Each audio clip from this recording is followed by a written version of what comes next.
กินได้บ่ข้าวปุ้นนี่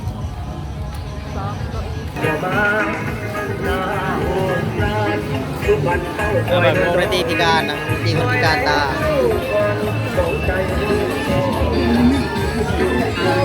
ยังไม่ได้เชฟเนาะ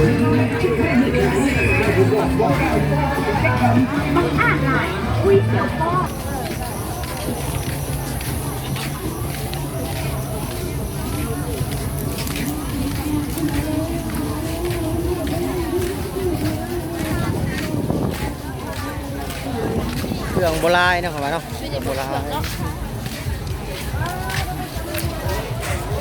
คนหลายอยู่ดวงสมุนไพรของเราในส่วนจากความสมดุลของฮอร์โมนผิวเนาะเราไปเรื่อยๆอาการปวดข้อจะเป็นให้ดื่มพี่ๆล่ะประเภทสีทองพอดีดื่มเลือดสีน้ำขุ่นดื่มเลือดสีได้หุ่นดื่มเลือดสีได้หอยหักแก้ไปเด้อโอ้คนหลายขนาดเลยป้าคนบ้านนั่นแหละ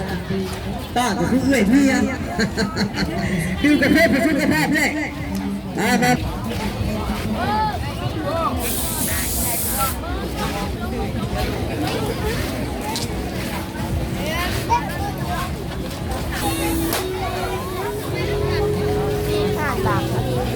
ใช่ปะ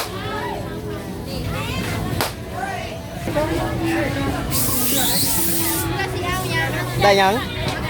ขนมเหรอนี่แหละก็ต่อเดียว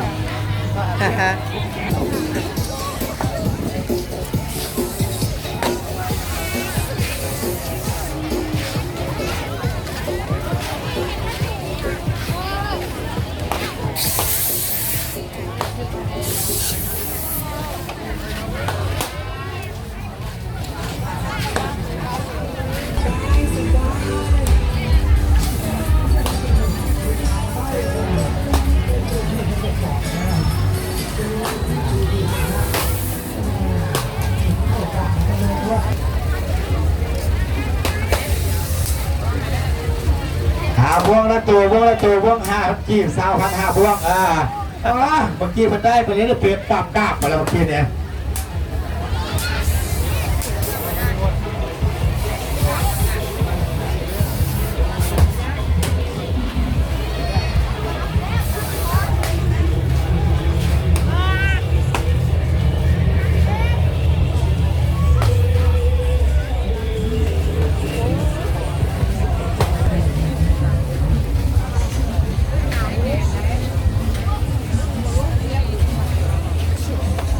ยำสำหรับราคาสิบเป็นทรงเป็นเสื้อเลยฮะนอ15,000กีบทุกตัวเด้อ15,000 15,000 กีบ 15,000